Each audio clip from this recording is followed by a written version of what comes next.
This ray, This winged beast woman insists I sleep in her nest, even though it's just one giant hammock.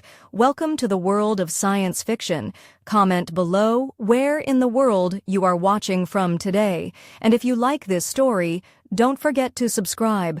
Dylan adjusted the strap on his toolkit as the hover shuttle hissed away into the misty canopy sky, leaving him alone atop a wide platform made of interwoven tree trunks and thick moss. The jungle air was dense, heavy with moisture, and the floral tang of some distant, blooming vine. Somewhere above, a flock of shimmering birds screeched, spiraling between the towering trees that stretched so high. The ground was a memory long buried in green. He glanced around at the village, suspended like a web among the canopy. Dozens of vine bridges, glowing fungal lanterns, and colorful cloths hanging in the breeze, all connected to the trunks of trees wider than buildings. It looked alive and old. He'd seen alien architecture before, but this was different. Everything here breathed. The structures swayed with the trees' movements, adapted to the planet's natural shifting gravity waves. That's what he was here to fix. Every few cycles, gravity pulsed wrong, light in one section crushing in another, making the entire canopy groan under its own weight. It had already snapped 2 bridges and buckled several homes. The elders had requested help from the Galactic Restoration Corps. He was the Corps. Only field engineer willing to work in zero comfort zones like this, or as he liked to think of it. He was the only one without enough seniority to say no. Before he could start scanning the gravity points, a sharp whoosh cut through their star.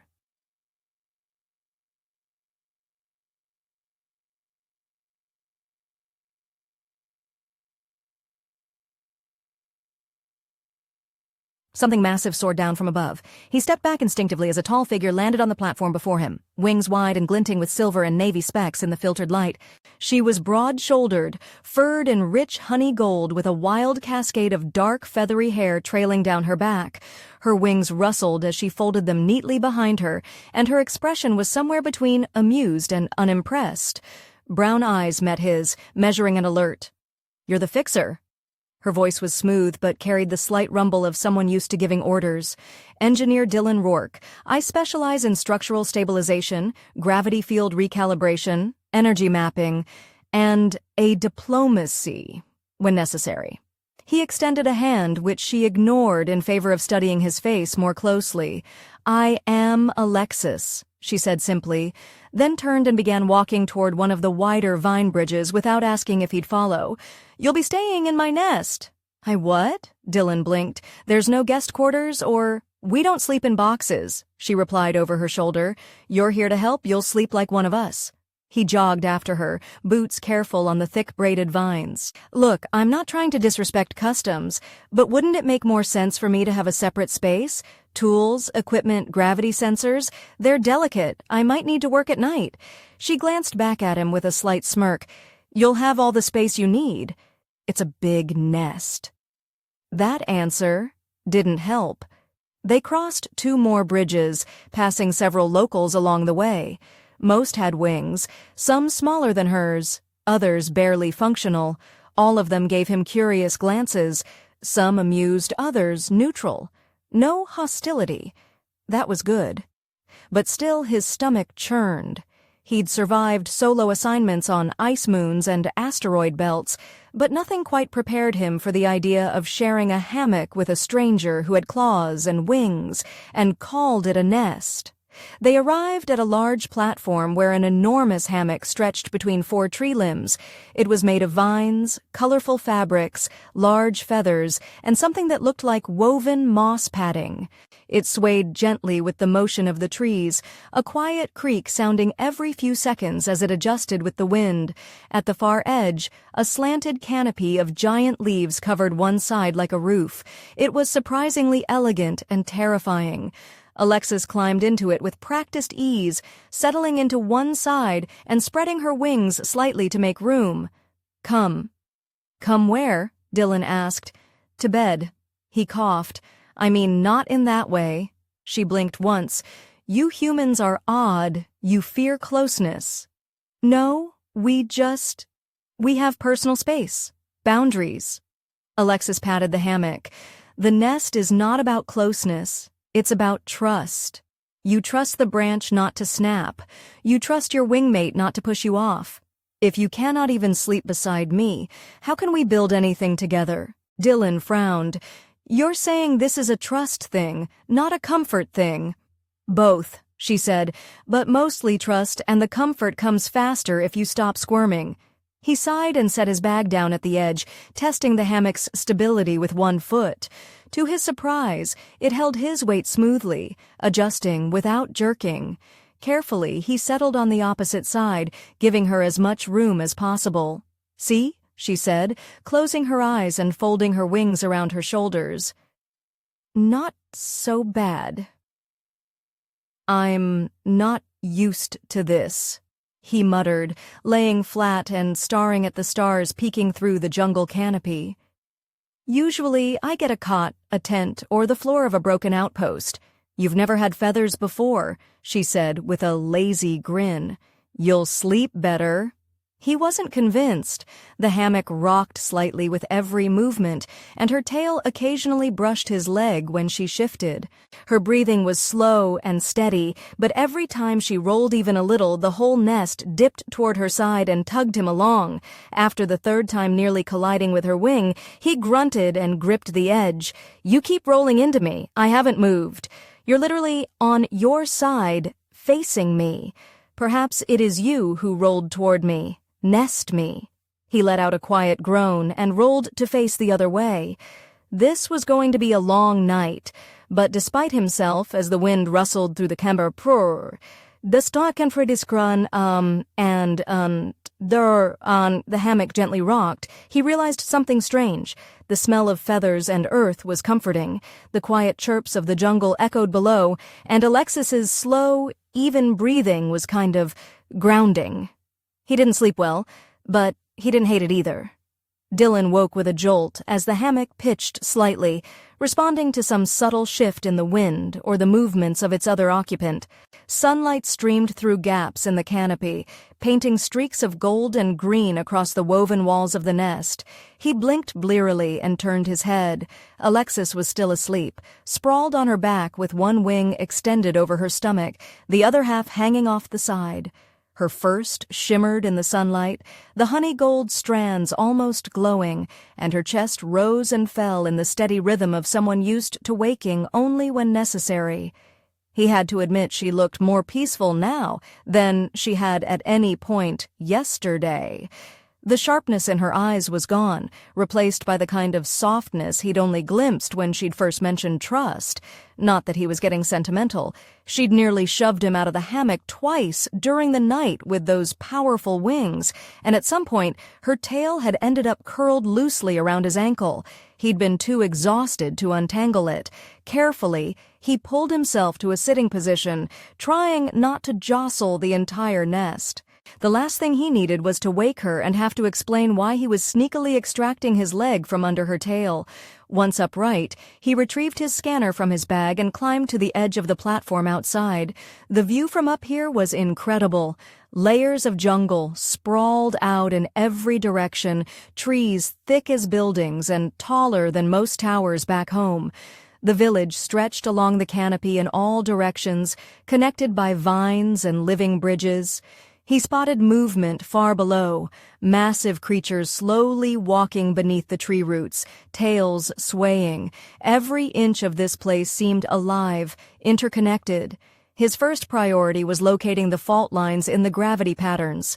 The last report from the village elders had mentioned sudden shifts during high winds, especially at dawn and dusk. Dylan set his scanner to wide area sweep and began packing along the perimeter, checking the tension in the anchor points where the vines met the massive tree trunks. The readings confirmed it. Gravity here surged unevenly, almost like tides. Whatever caused it, the tree structures were compensating naturally, but only up to a point.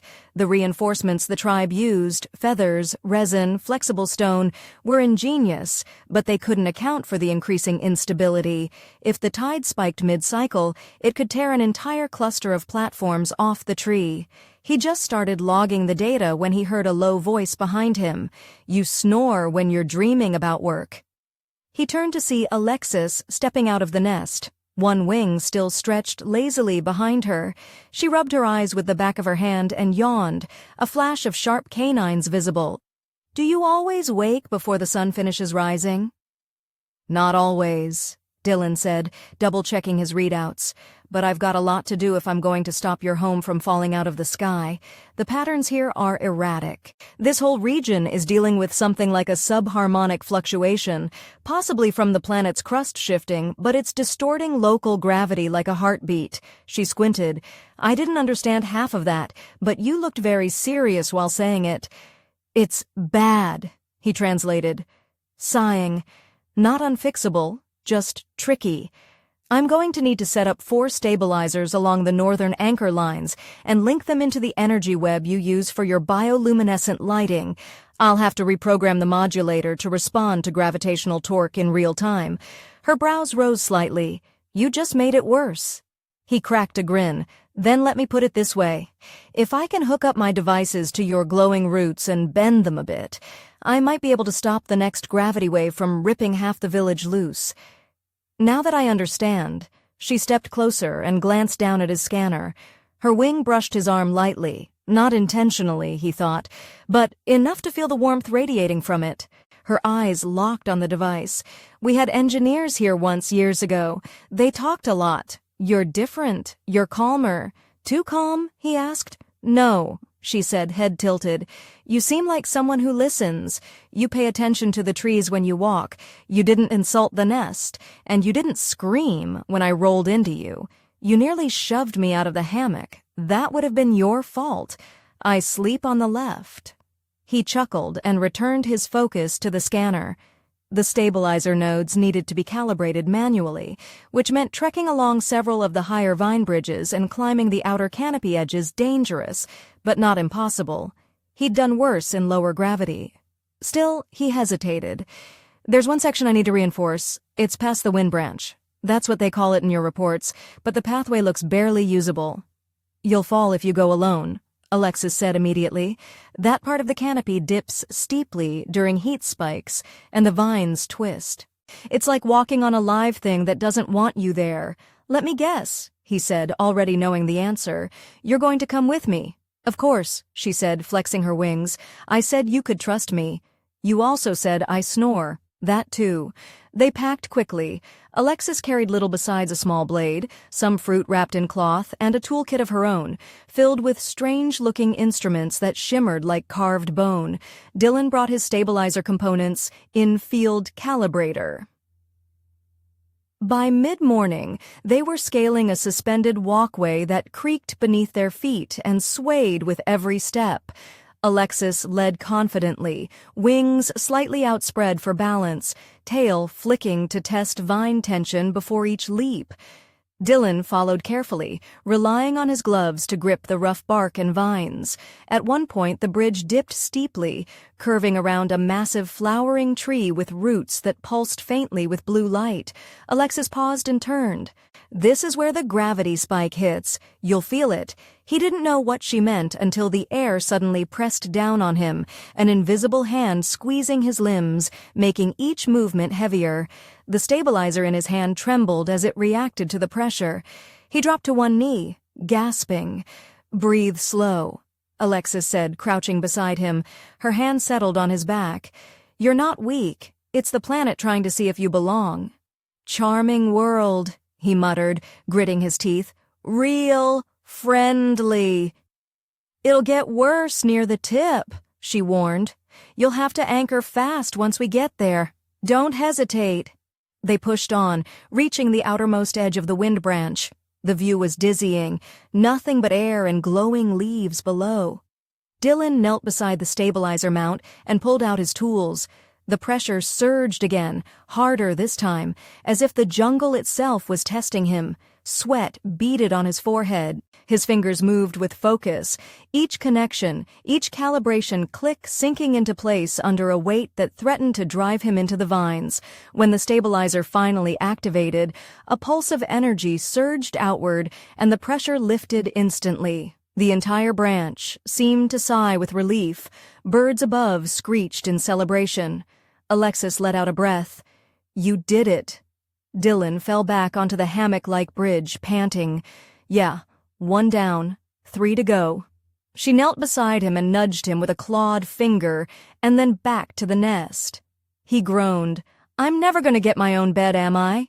"No," she said with a small smile, "but you might grow to like mine." By the time they made it back to the heart of the Canopy village, Dylan's muscles were aching.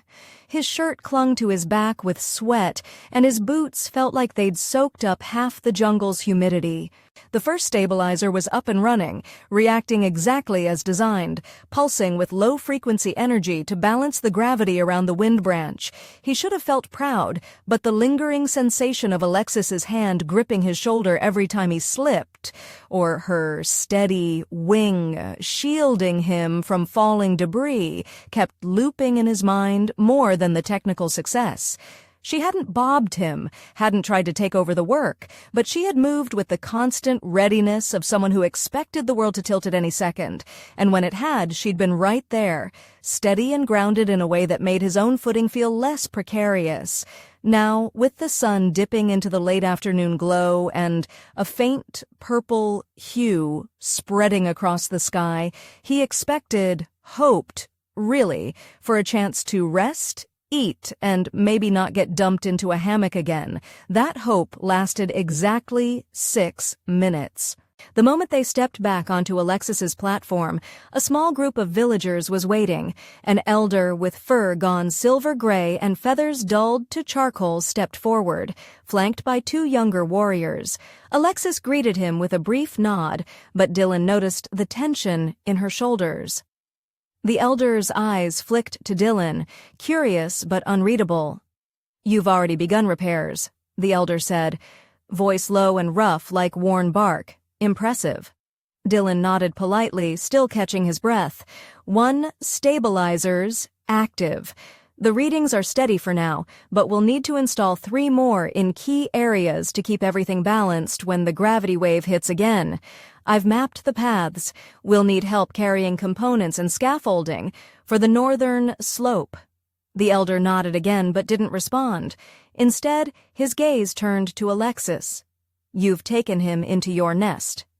Dylan immediately felt the heat rising in his face. "Wait, it's not like that." She said it was a trust thing, cultural, I didn't realize. "It is," the elder interrupted, still watching Alexis. "But our customs are not mere habits. They speak of bonds, trust, intention. You've accepted him." Alexis didn't hesitate. "He's my wingmate. He sleeps in my nest. He fights beside me. He does not flinch." Dylan opened his mouth, then closed it again. That sounded way more committed than he remembered agreeing to, but interrupting now in front of everyone felt like the wrong move. He could feel the eyes of the gathered villagers on him, reading every twitch of discomfort like a sacred scroll. Alexis stepped forward, brushing his arm with her wing as if it were the most natural gesture in the world. The elder inclined his head slowly. "Then we will speak no more of it, but understand this outsider. If you leave before the work is done, if you break the bond before the nest is whole, the insult will not be forgiven." Dylan nodded, choosing his words carefully. "I'm not going anywhere until the village is safe. I don't break what I build." That answer apparently pleased the elder. He turned without another word and disappeared across one of the vine bridges. The crowd dispersed shortly after, leaving the 2 of them standing alone in the fatting light. Dylan turned to Alexis. That was intense. Was that some kind of public declaration? Because it sure sounded like a vow. "It was an affirmation," she said simply. "You share my nest. That means you are part of my clan, at least for now. That brings responsibilities, expectations. Such as? Don't fall, she said, starting toward the nest again. Don't make me look like a fool, and don't ever, ever tell the elders you don't like the hammock. He groaned. I never said I didn't like it. You've said it with your face loudly. That night dinner was a mix of dried meat, sticky sweet root slices, and a fermented fruit paste that Dylan was pretty sure could knock out a small animal. They ate together on the edge of the platform, watching the stars slowly emerge between the canopy gaps. Alexis chewed thoughtfully, her gaze tracking the distant streaks of migrating sky serpents far above. I wasn't trying to trap you, she said suddenly. About the nest. I know, Dylan replied. And I get it. This is how your people do things. I'm adapting. She tilted her head, studying him. You don't feel trapped. He let the question hang in the air for a moment, then shook his head. Not by you. Maybe by the situation. I came here thinking it'd be another job. Set up some stabilizers, get a quiet bunk, leave in 2 weeks. Instead, I'm balancing gravity fields while sleeping beside a winged warrior who calls me her nest mate. And that's bad. No, he said honestly, just unexpected. Alexis didn't press the issue. Instead, she stood and stretched her wings wide, the feathers catching the starlight. She stepped into the nest and lay back with a sigh, motioning for him to follow. Dylan hesitated only briefly before joining her, sinking into the hammock's soft sway.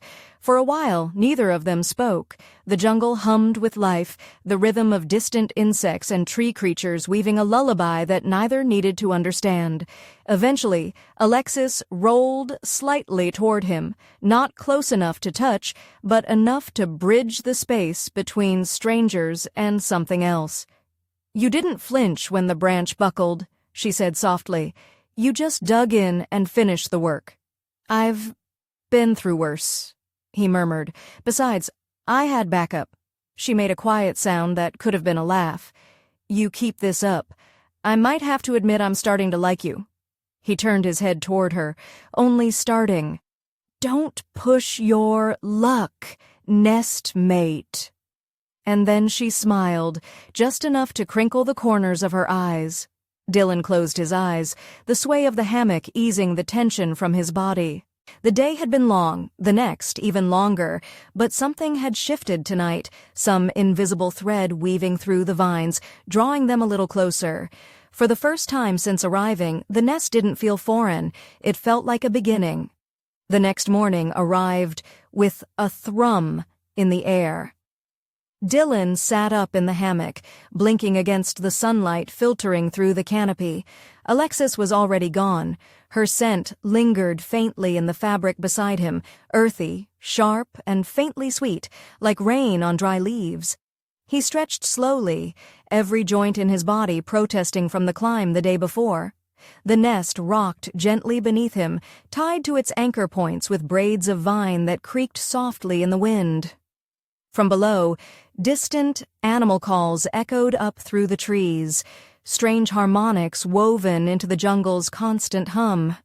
It was never truly silent here, but it was never chaotic either. Just alive.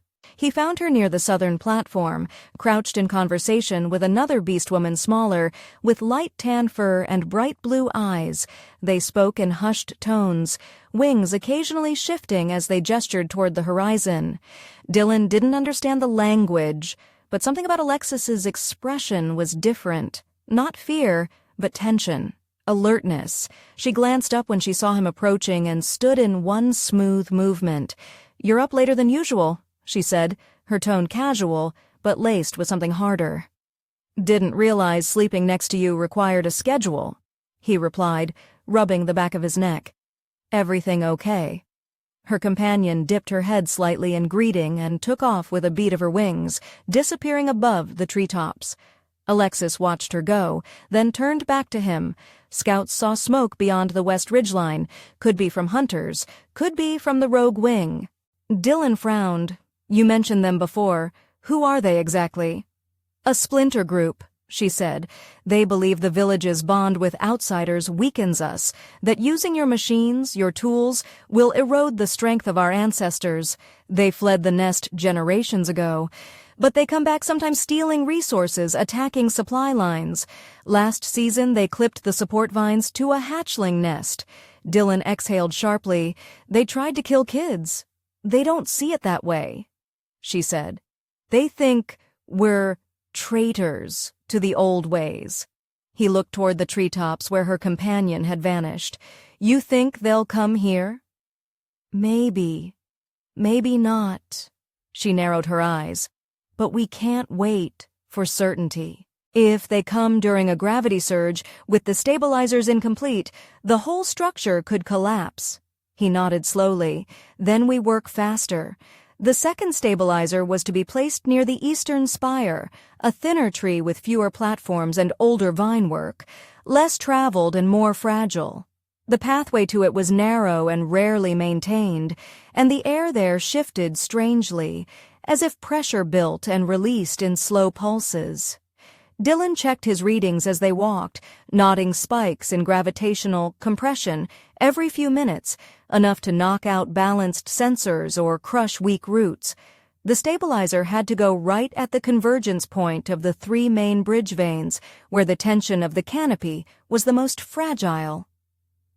Alexis walked beside him, her movements careful, scanning the sky more often than usual. She carried a short spear this time, the kind made from compressed bone and resin, not ceremonial, practical, ready. Dylan set up the stabilizer at the edge of a wide crossing. The vines swayed underfoot as he adjusted the energy couplings, muttering calculations under his breath. The gravity field had already begun to warp the platform slightly, curving the vines in unnatural ways. His fingers worked fast, anchoring the base with magnetic clamps, reprogramming the pulse regulators to match the gravity signature of the first stabilizer.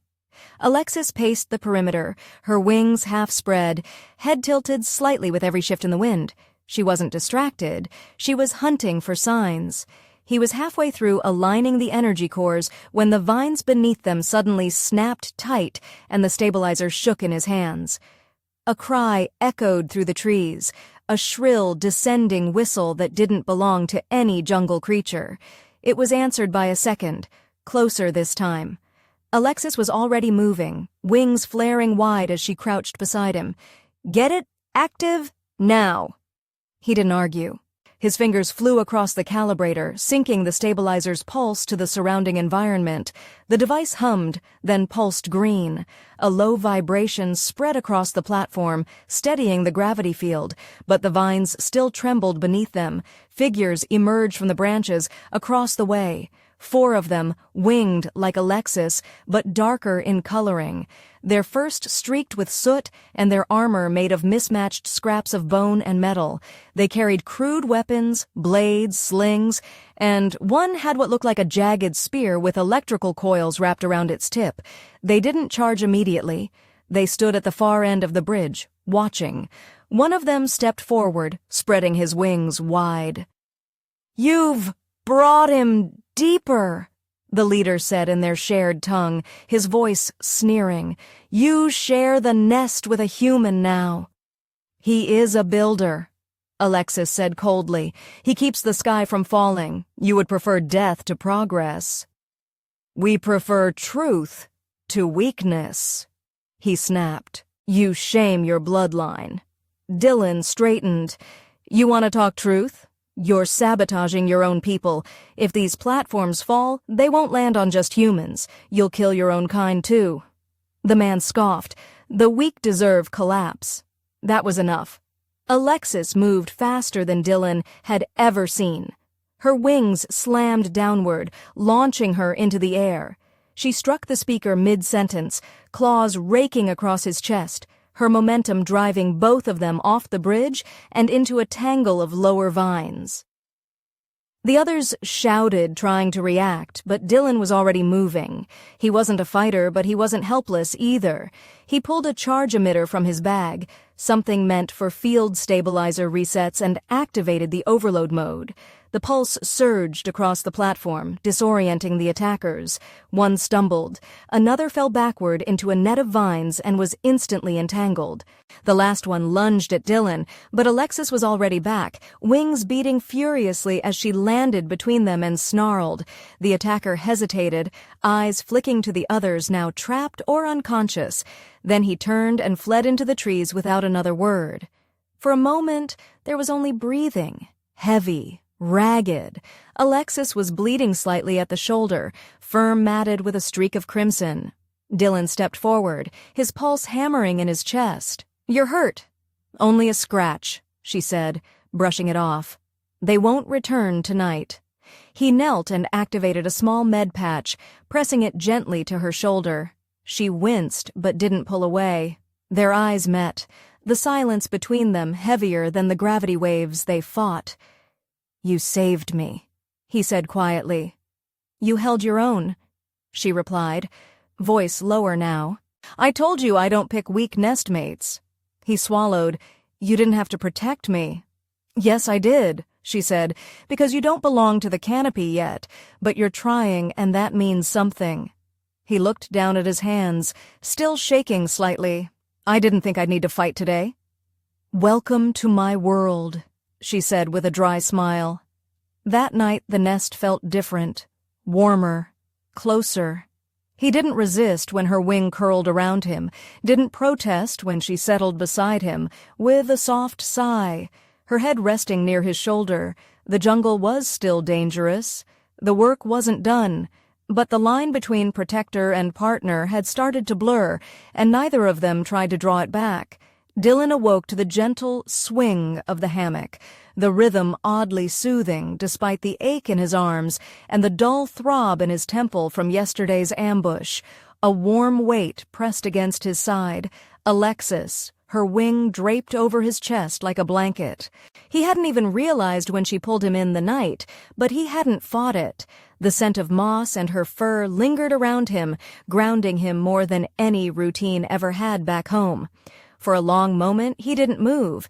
He listened to the far-off cries of morning flyers, the rustle of dew-heavy leaves, the groan of old wood shifting under a world's gravity. The jungle was already stirring, and so were the problems waiting just outside the nest. Alexis stirred as he shifted beneath her. She blinked once, twice, then exhaled with a low murmur, her clawed hand brushing his shoulder. "You stayed still," she said, half smiling, voice still thick with sleep. "You were pinning me," Dylan said dryly, but not without amusement, didn't have much of a choice. "You didn't try to roll away, I didn't want to." He surprised himself with the honesty, but the words came without hesitation. She regarded him for a moment longer, something softer flickering behind her eyes. Then she shifted, retracting her wing and sitting up in one fluid motion. "We need to move. You said the northern point is next."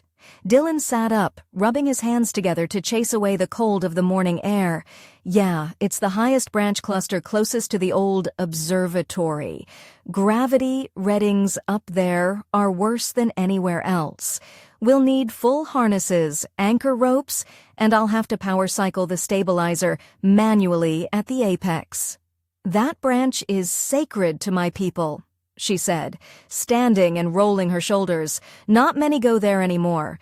The roots are older than our language. They hum during windstorms." Dylan glanced at her. "That humming is harmonic resonance. The tree's structure is vibrating under pressure like a tuning fork. If we don't relieve the tension, it's going to crack. And if that tree falls, the whole northern section collapses with it," she finished, already moving toward the supply rope. "Then we'd better keep it standing." The climb to the observatory path was steep and narrow, the air growing thinner and colder as they rose through the canopy's upper reaches. The trees here were twisted with age, their bark darkened by exposure to centuries of mist and wind. The bridges were more like root tendrils than walkways, brittle in places and slick with condensation. Dylan clipped in carefully, checking every knot twice. Alexis moved ahead, her wings tucked in tight, but her balance never faltered. She was born for this terrain. He was only borrowing space in it. When they reached the observatory platform, little more than a circular ring of petrified wood and hanging moss, Dylan scanned the area for the optimal installation point. His readings flickered with instability. The gravitational spikes were peaking in unpredictable pulses, enough to twist a stabilizer off course if not grounded precisely. He crouched, laying out his tools, fingers working fast. He didn't have time for second-guessing. Alexis remained beside him, silent but watchful, her gaze flicking toward the tree line every so often. "You expecting more of them?" he asked quietly. "Not today," she said, "but I've learned not to relax while above the roots. Danger hides in leaves and words alike." He nodded and adjusted the flux coils. "This won't take long. Once I sync it with the previous nodes, the stabilizer will distribute load evenly across the upper canopy, should ease the pressure enough to stop any major break. And if it does, then we get very familiar with free fall." She chuckled softly, but it was short-lived. As Dylan keyed in the activation sequence, a deep vibration rolled through the branch beneath them, not the smooth resonance of wind or shifting wood, but something tighter, more violent. He cursed it under his breath. "It's buckling already, I need to." Before he could finish, a sudden snap echoed through the platform. A long vine supporting the observatory's edge gave way with a violent jerk, sending the entire structure tilting to the left. Dylan's toolbox slid toward the edge. He dove, grabbing it with one hand, the other clinging to the stabilizer casing to keep from falling with it. Alexis was already moving. With a single leap, she grabbed the broken vine, looped it around a nearby root, and anchored it to her waist. Her wings beat furiously against the air as she strained against the pole, dragging the entire edge of the platform back into balance, long enough for Dylan to finish the final calibrations.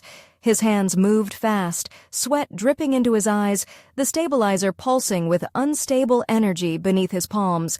One wrong surge, and the entire branch could snap free. "Hold it steady," he yelled. "I am holding it steady."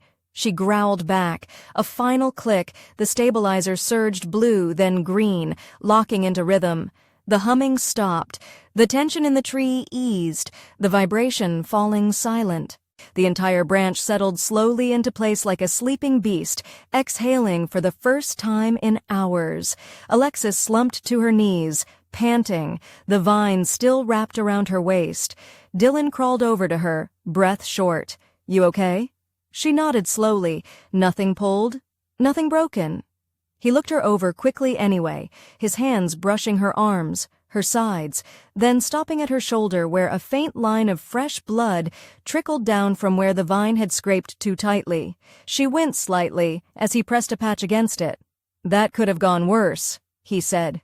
"It always could," she replied. "But you didn't panic. You stayed focused." "I had someone to impress." Her eyes softened. "You already did. You built something the trees accepted. That's rare." Dylan exhaled and sat back, gazing out across the treetops. From here, the jungle stretched endlessly, a sea of green and gold with flecks of blue from the massive flowers and fungal blooms that pulsed with bioluminescence. Below them, the village shimmered with the glow of now synchronized stabilizers. The canopy looked more stable than it had in weeks. He didn't expect her hand to find his, but when it did, he didn't pull away. Her grip was warm, firm. She didn't say anything else, and she didn't need to. Neither of them spoke as they watched the world breathe around them, the wind catching the ends of her feathers, brushing against his hair. They were no longer just a builder and a warrior. Something had shifted beneath the vines inside the nest, between the long pauses and breathless moments. It wasn't just about gravity anymore. It was about balance, and they were finding it together.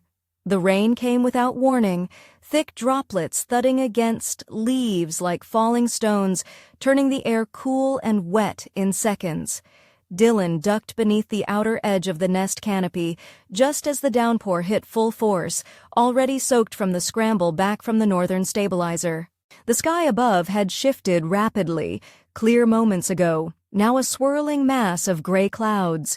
Thunder rumbled in the distance, muffled by the canopy's dense ceiling. Alexis landed beside him with a heavy thump, shaking her wings with a grumble and spraying him with even more water. He glared at her through dripping bangs, and she gave him a deliberately innocent look, fur plastered flat and feathers sagging from the downpour. "Don't look at me like that," she said, wringing out her wingtip. "You're already soaked." "You made it worse," he muttered, but he wasn't angry. His body ached from the climb and the tension of near disaster, but there was a buzz beneath it all. Adrenaline, maybe, or just the slow build of something he wasn't ready to name. He couldn't deny how she made him feel more alive than any job before. Everything with her was raw and unfiltered, like the jungle itself. She sank down into the hammock with a deep sigh, wings half folded and still dripping. The nest shifted gently under her weight, swaying with the wind. Dylan hesitated a moment, then climbed in beside her, peeling off his outer shirt and tossing it into the corner. Rain hammered the broad leaves above them, but the thick weave of the canopy and outer vines kept most of it out. A humid warmth filled the space. Close, a little claustrophobic, but not in a bad way. He leaned back, staring up through a small opening above where a cluster of bioluminescent moss glowed faintly. Alexis didn't speak at first, simply rested one hand on her thigh, watching the swing of the nest as though waiting for something. "What happens when the last stabilizer is done?" she asked finally, her voice low, thoughtful. Dylan blinked at the question. "We run diagnostics, confirm the balance holds, send a report to the Corps, and I get reassigned somewhere else, probably to another planet with unstable tectonics or collapsing habitats." She didn't look at him. "That's it." He shifted, uncomfortable. "That's the job, but you're not just your job." Her eyes flicked to his. "You fix things, you think. You didn't run when we were attacked. You didn't even panic when the platform started to fall, because you were there." Her gaze held his. "But I won't always be if you leave the nest as empty." The words landed heavier than he expected. He swallowed. "Are you saying you want me to stay?" "I'm saying I've shared my nest with someone before," she said, her voice quieter now, but never like this. "I've never wanted to keep someone in it until now." Dylan stared at her. There was no teasing in her tone, no smirk, no playful nudge, just truth. He wasn't sure what to say. The idea of staying, of not hopping to the next assignment like a wandering fixer, felt strange, unnatural. But the hammock had begun to feel like something more than a temporary place to sleep. Her wing draped over him each night, the way her voice softened when she wasn't performing strength for her clan, the small moments of silence they shared without awkwardness. It all tugged at him. "I'm not used to people wanting me around," he admitted. "I'm the guy that comes in, fixes the cracks, and leaves before anyone remembers my name." "I remember your name," she said. "Dylan Rourke, builder of trees, snorer of hammocks, nest made of Alexis." He smiled in spite of himself. "That last one's not official, then maybe it should be." Thunder cracked above them, louder now, closer. The nest swayed harder, wind pushing at the upper layers of the canopy. Dylan sat up, scanning the stabilizer node position just beyond the edge. Its pulse was holding steady, but something in the air felt wrong, like pressure building before a breach. Alexis must have felt it too. She stood quickly, walking barefoot to the edge and gripping the support vines. Gravity pulling too hard from the west, the rains amplifying it. Dylan grabbed his tool bag, already halfway through resecuring his boots. "We need to check the west node. If it slips, the rest of the field gets pulled out of sync. That could bring the entire southern arc crashing down." "Then we go," she said without hesitation. They moved fast, swinging across bridges, slick with rain and sagging under water weight. The stabilizer node at the western ridge sat near a flowering root structure, its blue pulse flickering erratically. The wind here was fierce, branches whipping like wild cords. Dylan crouched and pulled the panel open, blinking through the water that immediately sprayed his face. The gravity calibration was off by a full degree, enough to throw the rest of the system out of rhythm. As he adjusted the regulator settings, Alexis stood above him, wings half open to shield him from the worst of the storm. She didn't say anything. Didn't need to. Her presence was enough. "There," Dylan said, fingers tight on the manual override. "I'm going to pulse it. Might cause a tremor, but it should realign the whole grid." "Do it." He braced himself and activated the node. The stabilizer flashed once, bright white, then pulsed outward. The wave hit the tree with a dull thud, and for one terrifying moment, everything went still. Then the gravity field surged back into balance. The vines stopped twisting, the platform steadied, and the wind eased. Dylan slumped forward with relief. Got it.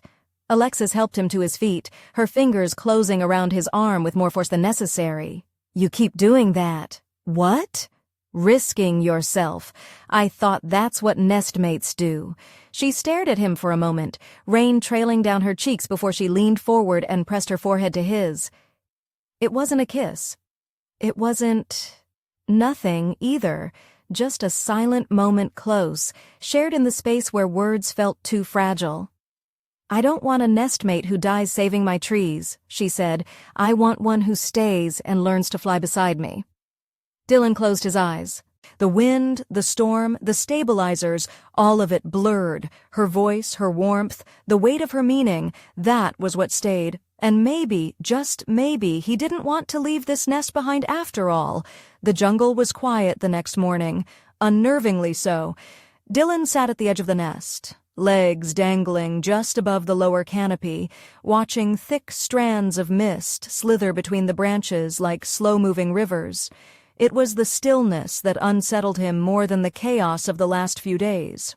No bird calls, no flutters of wings, not even the distant creak of the stabilizers adjusting to the weight of the waking forest. Just silence and the occasional crack of a branch settling. He tapped a finger nervously against his scanner, checking system sync for the third time. Everything was balanced. The stabilizers were in perfect harmony now, each one transmitting back a stable gravitational field and counterwave. The net held. The village floated, quite literally, on the edge of equilibrium. And yet, Dylan couldn't shake the feeling that something was coming. Behind him, Alexis stirred in the hammock, wings rustling as she stretched. Her hair, still tangled from the storm and sleep, tumbled across her shoulders in feathery coils. She padded barefoot toward Reem. Settling on her haunches beside where he sat, she followed his gaze, her eyes narrowing. "You feel it too," she said without needing to ask. "Yeah," Dylan muttered. "It's like the forest is holding its breath." Alexis grunted, softly. "It's waiting." "For what?" She didn't answer, and that silence confirmed his fear. It wasn't just a natural shift. Something external was moving. Maybe the rogue clan. Maybe worse. Dylan stood and grabbed his gear, slinging the lighter field pack over his shoulder. "I want to do a manual sweep of the South Arc. The readings are clean, but I need to be sure."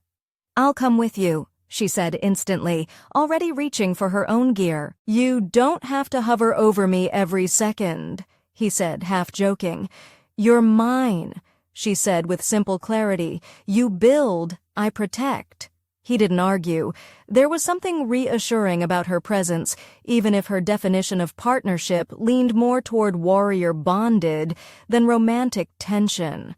Although he had to admit, the lines were blurring every time she looked at him a moment too long or brushed past him with that familiar lazy smirk that held more behind it than she let on.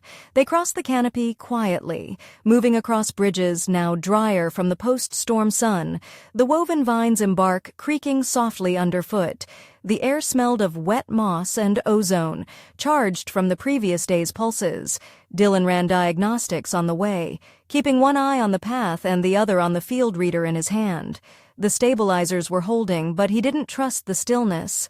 Alexis walked ahead, wings half folded, her claws light on the vines but always ready. She sniffed the air now and then, pausing to study a rustled leaf or a bent branch. She was tense, too. By the time they reached the South Arc, Dylan had already found what he feared most. Not a stabilizer malfunction, but signs of sabotage. One of the anchoring vines had been sliced, not frayed by weather or overuse, but cut clean. The kind of cut you only got from a sharpened blade. He crouched, fingers tracing the edge of the cut. "Rogues?" he asked. Alexis crouched beside him. "Not local. The rogues don't move this quietly. They'd have left a challenge or a sign. This is a scout." Dylan stood slowly. A scout for what? Something worse than rebellion. They didn't speak for a long moment. Dylan adjusted the stabilizer's anchor manually, reinforcing it with an emergency loop of hardline cable and securing the base with a magnetic clamp. It wasn't elegant, but it would hold for now. By the time they returned to the central nest, the elder was waiting for them. His expression was grim, wings folded tightly against his back. He looked older today, the weight of leadership pressed deep into the lines of his face. "They came last night," the elder said.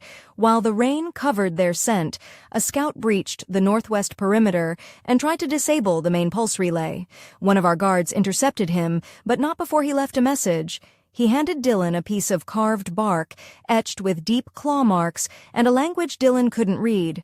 Alexis read it aloud, translating flatly. "The sky will fall and your traitors with it. The roots will not cradle the unworthy." Dylan exhaled. "They're planning to knock the whole canopy down.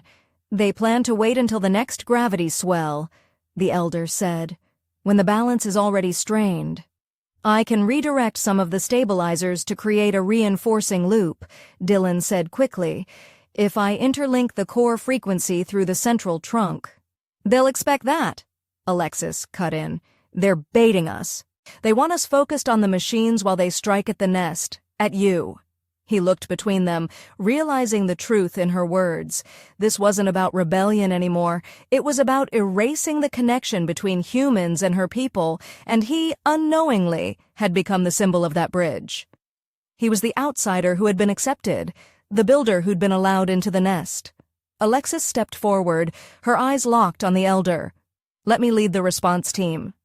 "You'll leave your nest, mate?" the elder asked. "She won't," Dylan said. "I'm going with her." Both stared at him, surprised. "I've climbed more of this jungle in a week than most of your fighters do in a season," he continued. "I know the stabilizers better than anyone. I can help defend them, and I'm not hiding in this nest while others bleed for what I built." Alexis's expression was unreadable. Then slowly she nodded. "Then you stay beside me. No lone hero moves, no wandering off." "Deal," he said. That night the nest didn't sway with comfort. It hung motionless, tense, expectant. Dylan and Alexis lay side by side, their bodies closed but not touching. The warmth was there but muted by the shadow looming overhead.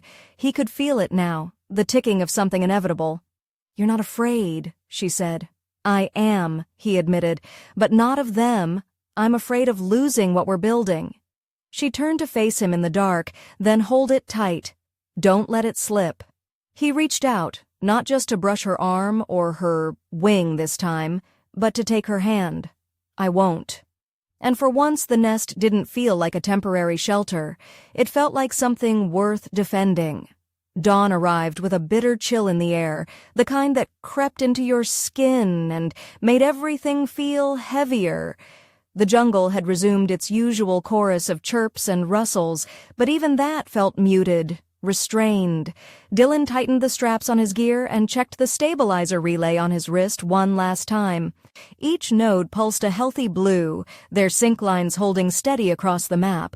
On the surface, everything looked stable, but it was only a matter of hours before the gravity tide shifted again, and if the enemy was going to strike, they'd do it during the surge when the entire village would be at its most vulnerable. Alexis hadn't spoken much since they'd left the nest at first light.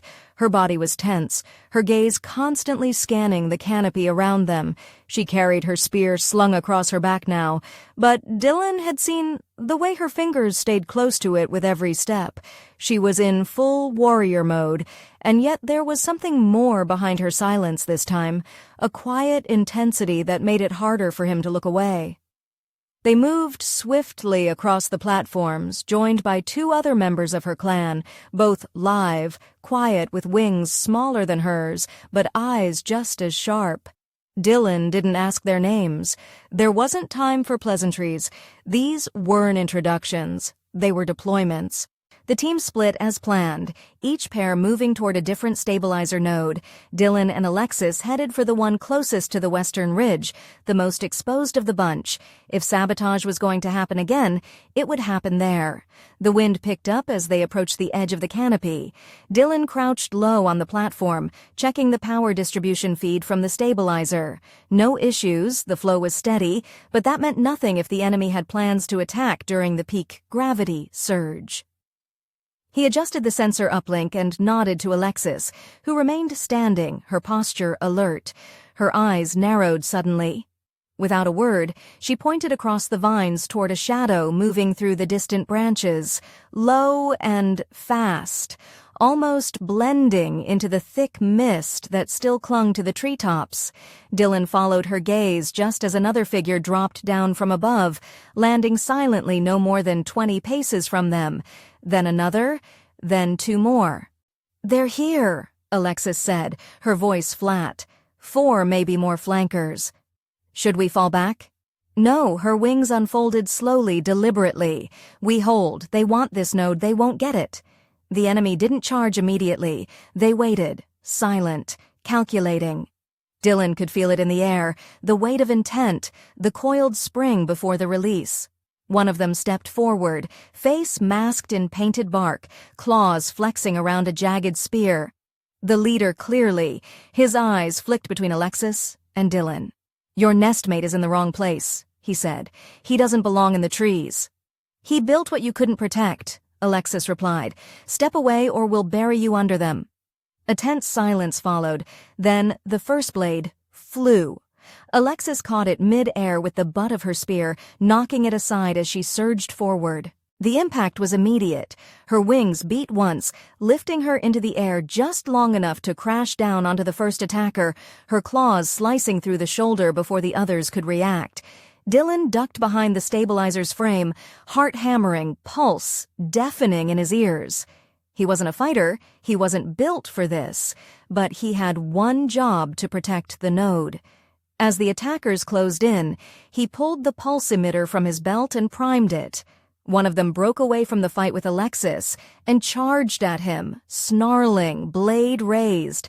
Dylan held his ground, waiting until the attacker was nearly on him before releasing the charge. A blinding flash erupted, followed by a disorienting pulse of low-frequency sound. The attacker stumbled, clutching his head. Dylan followed with a hard strike from the emitter's metal base, knocking the figure backward into the stabilizer wall. Not elegant, but it worked. Another came from the side, but Alexis was already there, her body slamming into the rogue mid-stride.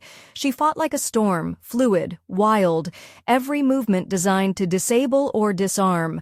Blood sprayed across the vines as she twisted, disarming one, knocking another into the edge of the platform.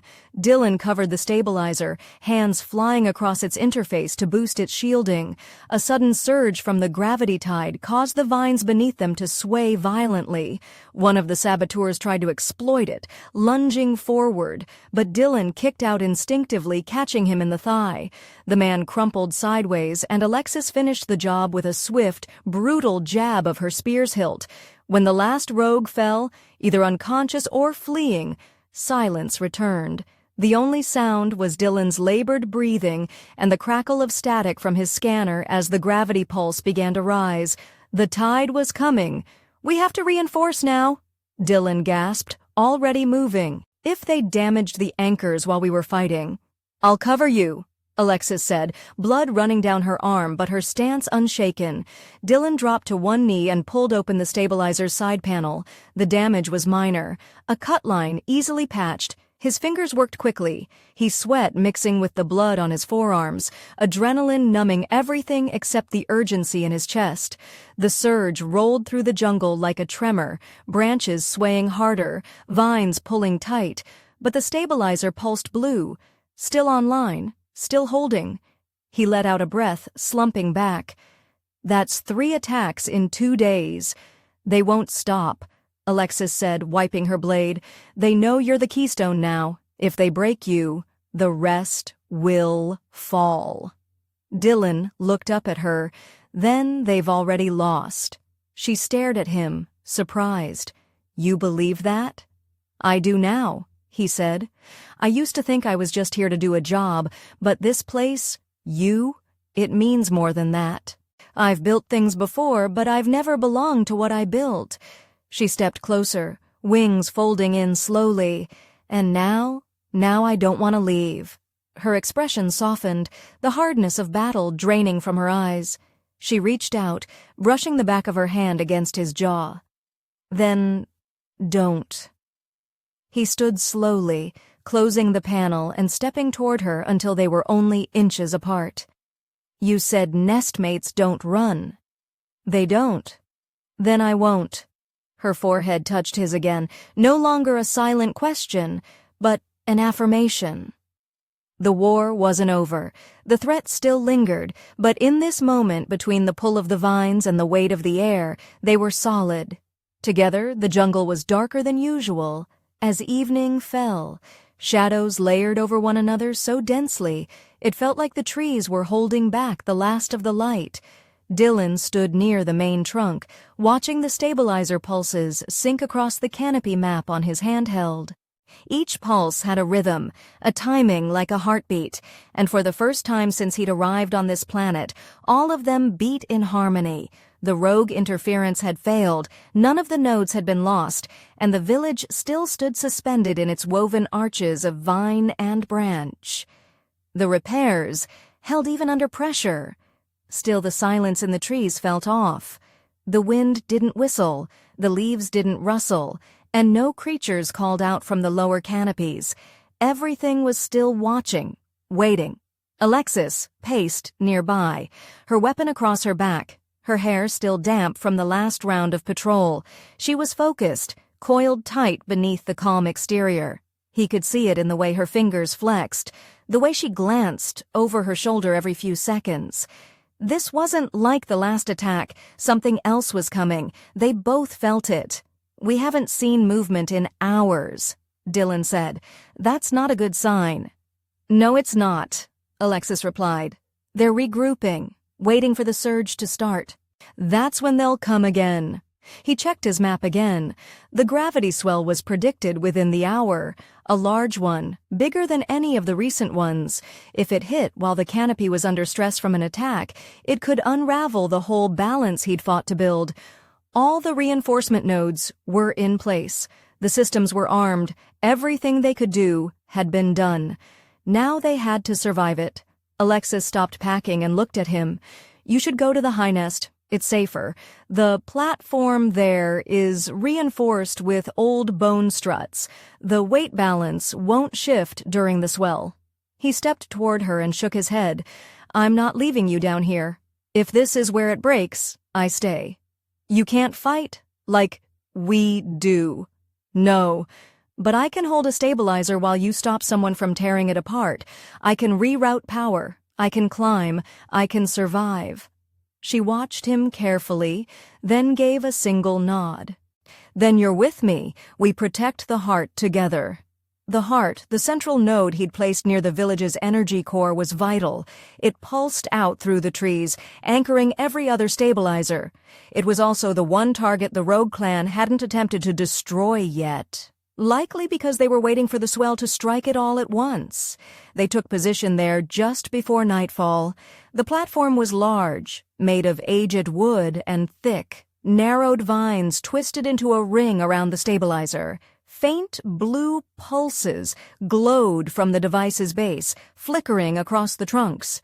Dylan checked it twice, then sat back, watching the tree line. Alexis stood beside him, spear resting against her shoulder, her eyes locked into the dark. "This isn't just about the stabilizers anymore," Dylan said after a long silence. "They don't want to stop the machines. They want to prove you were wrong for letting me in."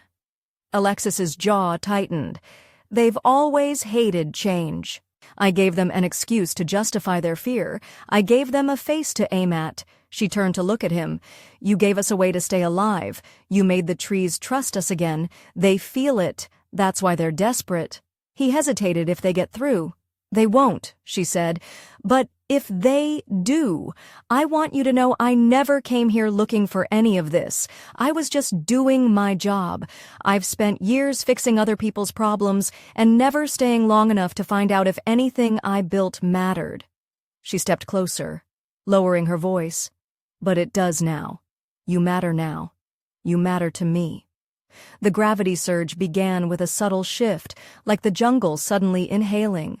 A low groan rippled through the branches, and the stabilizer pulsed harder, its light growing brighter. The wind rose, swirling with unnatural speed. Dylan's scanner beeped twice and alert. Anomalous pressure. The swell was stronger than forecasted, and then they came. Figures moved through the trees like shadows, leaping from branch to branch with practiced silence. Dylan spotted 6 at first, then 8, armed with jagged weapons and dark armor fitted for speed and quiet kills. No battle cries this time, no posturing. This was meant to be surgical swift final. Alexis moved first, launching herself into the air with a powerful beat of her wings. She met the first attacker mid-leap, slamming him into a branch hard enough to snap bark. Dylan dropped behind the stabilizer, grabbing the emitter pack and hooking it to the emergency relay. If the stabilizer went down, he'd have only one shot to reset the field. Another attacker dropped onto the platform, blade out. Dylan ducked, grabbing the man's leg and twisting hard. The attacker tumbled sideways and cracked his head against the edge, not dead, but not getting up soon either. Another figure landed near the stabilizer, striking for the power core. Dylan tackled him, driving both of them into the support vines. The attacker fought back hard, landing a blow to Dylan's ribs. Pain shot through his side, but he held on, using the stabilizer housing as leverage to roll the man off the edge of the platform. A scream cut through the air, followed by silence. Above, Alexis fought like a storm, wings slicing through air, her spear cracking bone, her growls echoing across the canopy.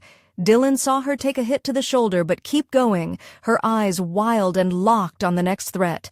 2 attackers tried to overwhelm her from behind, but she twisted mid-air, slamming both aside with her wings. One fell limp immediately, the other crawled back into the shadows. Dylan crawled to the stabilizer, fingers flying across the controls. One of the gravity pulse lines had fractured from the impact. He patched it with the override relay, diverting power just as the swell peaked. The platform shuddered, vines creaking, trees groaning, but the field held. More figures approached, but fewer now, retreating beaten. When it was over, Alexis landed beside him, breathing hard. Blood streaked across her jaw. She dropped her weapon and crouched next to him. "You're bleeding." "Just a scrape," he said, panting. "I think might be bruised pride." "You held the line." "So did you." She leaned closer, pressing her forehead to his. "Then the nest still stands." He smiled, despite the blood on his lips. "Yeah, it does." The jungle exhaled again, this time in relief. The gravity pulse softened, the wind slowed, the silence faded, and for the first time Dylan felt like he had roots. The next morning broke warm and bright, as if the jungle itself was finally able to breathe without fear. Sunlight poured through the canopy in golden shafts, catching the delicate strands of mist still curling between the upper vines. The air smelled clean, fresh, and alive in a way Dylan hadn't truly noticed before, not just because of the trees or the wet leaves, but because the tension was gone. The hum of the stabilizers was steady, balanced, no flickers, no tremors, no sudden dips in the gravity fields. It was the first time in weeks that nothing felt like it was about to collapse. He sat quietly at the edge of the platform near the heart node, the stabilizer now humming softly beside him, its interface closed and locked. No alerts, no warnings. The final diagnostics had already passed hours ago, and the data was transmitting off-world to the core. But the moment the signal cleared, Dylan didn't feel that familiar itch to pack up and move on. He didn't want the next assignment. He didn't even want to check the next ticket in the queue. He just wanted to sit here and listen to the jungle breathe. Behind him, Alexis approached silently, but he felt her presence like he always did. It wasn't just her size or the way her wings displaced the air. It was the way the space shifted when she was near, as if the world made room for her. She knelt beside him and stretched out her wings, warming them in the morning sun. She didn't speak right away, and he appreciated that. They said everything that mattered during the fight. Now they could just be. "You fixed the forest," she said eventually, voice softer than usual. "You held it long enough for me to finish the job," Dylan replied. "We both kept it standing." She nodded slowly. "The elders want to honor you. They're preparing a ritual offering." "I don't need a ceremony," he said with a faint smile. "Just wanted to build something that mattered and not see it fall apart the moment I turned my back. You built more than stabilizers." Her gaze turned to him. "You built something inside me too, something I didn't know I was missing." He looked at her, surprised by the vulnerability in her tone. "What?" "A reason to want more than duty, more than patrols and old expectations. I was proud to be strong, to protect what I was given, but you showed me what it feels like to protect something I chose." Dylan didn't know how to answer that right away. A part of him had been afraid to hope for anything more than partnership in the technical sense. She was fierce, untouchable in ways her life so different from his, but somewhere between the first awkward night in her nest and the final blow, struck on the platform. Something real had grown between them, something mutual, equal, a kind of balance he hadn't expected. "I used to think I didn't belong anywhere," he said finally, "but now I don't want to belong anywhere else." She leaned in, pressing her forehead gently to his like she had during the battle, but this time it wasn't about promises or shared strength. It was something softer. Her claws slid around his hand, steady and sure. Her wings folded in close, enclosing them both in a warm, golden space that felt like the center of the world. He closed his eyes and leaned into it, letting the silence wrap around them. After a long pause, she pulled back slightly and said, "You'll stay then?" He didn't hesitate. "Yes, not just to monitor the stabilizers, not just to sleep in your hammock. I want to stay because I want to be with you." She grinned that rare, wide smile that lit up her whole face. "Good, because I've already told the elders your mind." Dylan blinked. "Told them what?" "That you're not just a guest, that you belong in the canopy, that you're bonded." He stared at her, stunned, and then laughed deep and loud and real. "Do I get a say in that?" "You said yes," she said, utterly serious, but with that teasing edge in her voice. "So now you're stuck forever." "Worst trap I've ever walked into," he muttered, shaking his head. She rose and held out a hand. "Come on, nestmate. The village is waiting. We saved them. They want to feed us until we can't move." He took her hand without hesitation, letting her pull him to his feet. "Fine, but I'm not eating anything with feathers." "I'll protect you," she promised, "from the food and from everything else."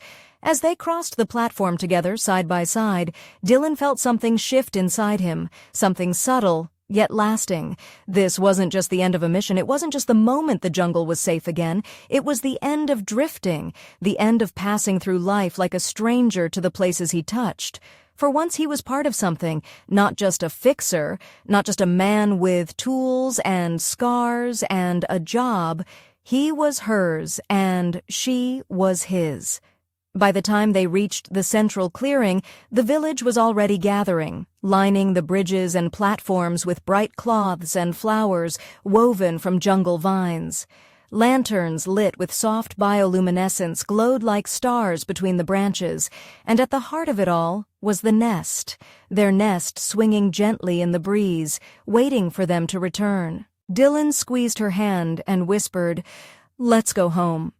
And together they stepped into a life they'd built not just with tools or weapons, but with trust, sweat, and something deeper neither had been looking for. Love that had grown quietly like roots in the dark, now breaking through to the sun.